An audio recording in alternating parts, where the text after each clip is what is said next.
Hello wonderful people, welcome back again to Anointed Lady TV. I greet you all according to your time. If it is your first time here, you are highly welcome. Thank you so much for stopping by. And if you are returning subscribers, I appreciate you for your massive support. Thank you for always coming back to watch our videos, and that's a huge support to this channel. My dear viewers, this is a news channel and we drop news on daily basis, and we also react to any videos that comes our way. Let's watch this video together. Drop your opinion at the comment section, like our videos, and also share our videos if possible. Bye for now. Hi! Alụ emegonu. Ndị Igbo. Alụ emegonu. Yokananu ndị na-achị nụ ndị Igbo unu melụ n'ụmụazị Igbo ebele nọ. Aja ana Igbo unu na-azọdokwu unu melụ ndị ebele nọ. Unu sọpụrụ na aja ana Igbo nụ.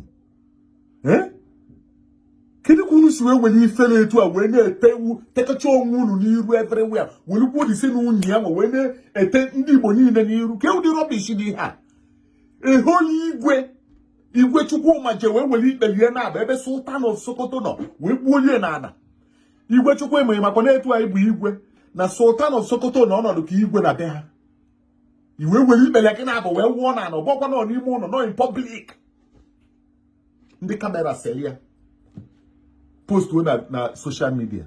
If what we unu na man, if what the reason why unu je buche ikpele na unu na-ebu ndị na-eje akụ isi na agakocha ndị a na-apụta bịa gbagbugo ụmụazị Igbo because na ha ma na onwere onye ha nwere. Ha believe na onwere onye na onwere ihe ịpụ n'anya.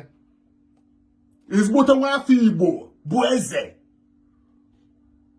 na ewepụ Nnamdi Kanu mma asị na m abụ ọzọ onye Igbo ọkwa ma ewepụ Nnamdi Kanu ma Chineke nna unu n'eluigwe nyere unu efe na anyị Igbo kpamkpam okolo my family bilizie unu na ndị Fulani bili nnatakwa again ewepụ Nnamdi Kanu mkpakwa ụkwụ dị again ka m were ozu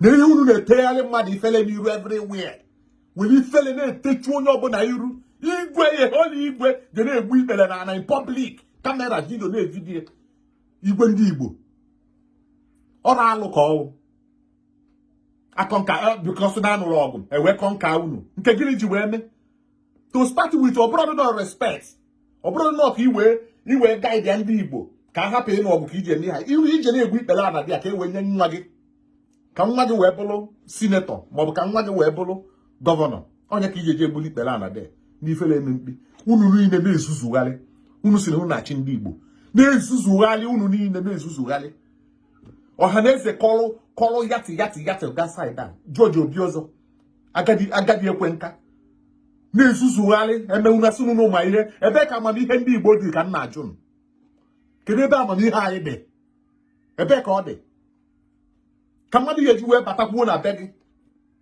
todo gị aka na akpịrị na be gị ihe megharị arụ Kill the coward do the hand. Kill the cowardness in the hand, for God's sake. This is very annoying.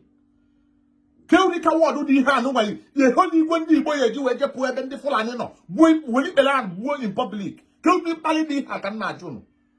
Open the fella that moon. Kill the rubbish in the hand. No one.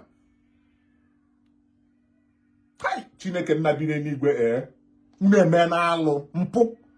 Well, no that video man circulate them everywhere. Until that man afu mpali on akpali ndị Igbo.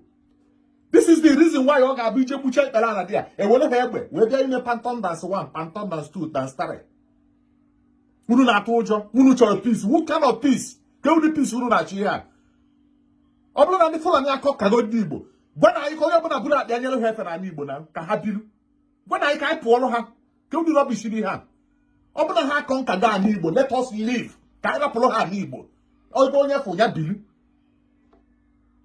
eholi igwe ndị Igbo ji eme ọnụ ọ ga-agbapụta everywhere na-esheki n'ala Igbo jide were ikpere ana in public wee gbuo ikpere ana na ana amara m ihe unu ga-eme omume a igwe anụ nwa mmelụ amara m ihe ọzọ unu ga-eme that is unu na-eme ihe ndị mmadụ omume unu na-eme ihe a ka ụmụazị ba a lot of people nọ na Lagos onye gwara onye Igbo ka ọ bụ sị na ya wụrụ onye Igbo Many ji achọ na adị na ha bụrụ ndị Igbo ụdị omume unu na-eme ihe a Umuazi by na deny. Only nke pata Lagos osugo Igbo. Isu ole Igbo si me I no be Igbo. I no be my mama say. Udi omume ndị Igwe na-eme.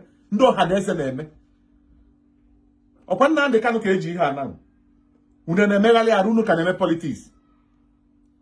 Ọkwa nkata unu na ha akpa na George Obi ọzọ unu na-akpa nkata na unu chọkwa unu je kpọta ndị amị na ndị polisi ka ha bịa gbakọlịta egbe ọnụ. Agbakọlịta egbe ọnụ na ka a sị na ndị ESN bụ ihe bịalụ iresku Nnamdi Kanu ewee gbagbu ozu ndị mmadụ anyị agbagbu ndị polisi anyị agbagbu adịghị eri nne ọ ihe unu na plan ka unu wee gbuo Nnamdi Kanu unu chere ya mara George Obi ọzọ unu na plan kịta bụ na with Nigerian government unu weta ndị polisi unu eweta ndị amị some group address ka ndị ESN ka ha kilebo na ha bịa iresku Nnamdi Kanu ebido egbe enwe ike igbe for 1 hour na Abuja a ga-agbagide egbe CNN na-ebu ya na-abịa iresku Nnamdi Kanu ọ ihe unu chọrọ ime ka unu wee na-eruo ya kpaanụ nkata ahụ na anyị maala ihe unu na-eme mana ọkwa ifuru ihe unu na-eme distin unu na-eme unu jiwe maka unu ka ụmụazị Igbo ji wee gbasịsịa everywhere unu na-achị ọchịchị pụta the whole of obodo Igbo ndị Igbo bụ ihe juru de ebe ọ bụla ifuru onye ojii de ịga that place adị mmadụ ojii 100 that place onye Igbo 50 or 60 nọ de sọsọ anyị nọ n'Afrịka ebe ọ bụla n'ụwa niile ebe ọ bụla ijelu ndị ojii nọ today adị mmadụ 100 de ndị Igbo dị ya nọ 50 ebe unu na-achị ọchịchị ọ dị very annoying na onye igwe ya eji wee pụta wee na-egbu Sultan of Sokoto ikpere ana maka gịnị na-ekip peace alụ ka ọ bụ instead of gị nwe igbu ikpere ana dị ya anyị rapụrụ ha n'Igbo ọkama na anyị rapụrụ ha n'Igbo onye ọbụla agbasa arapụrụ ha oyiri ama ya ewere ọyịa ka eji wee gbuo ikpere ana nwa dị ihe egbugoro nwa ya Fulani ikpere ana kama m na-enye n'ụwa Chineke nna punish my generation forever etu nna ihe mpụta mfat ọ dị ka ndị Igwe anụnwa no respect for you guys again ọkwa ibu nonsense ahụ na-ezuzugharị ihe ahụ na-ezuzugharị unu na-eme competition onye ga-abụ the best slave atọ eze n'ugbo ha na-ekonukọ nke ha anọdụ ebe na-ekonukọ na-eme rubbish unu si unu na-eme politics ebe ka amamihe ndị Igbo dị unu wụ ifele delu ndị Igbo ifele ka unu wụ delu ndị Igbo unu chọrọ udo unu achọrọ udo ka udo dị ha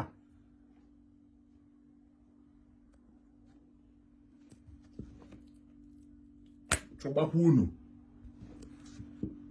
nonsense anyị na-asị na mgbe anyị mechara n'obodo a na-ala obodo ekwensu bụ uzu ga na-ama jijiji ndị iro ga-anọ n'ọsọ ndị ọjọọ ga-anọ n'ọsọ ndị na-agwọ nsị ga-anọ n'ọsọ ndị okwu asị ga-anọ n'ọsọ eziokwu Chineke ga-apụta ihe ọhịa anyị ka anyị na-arịọ ugbu a na ruo mgbe niile ebido Onye isi ndewo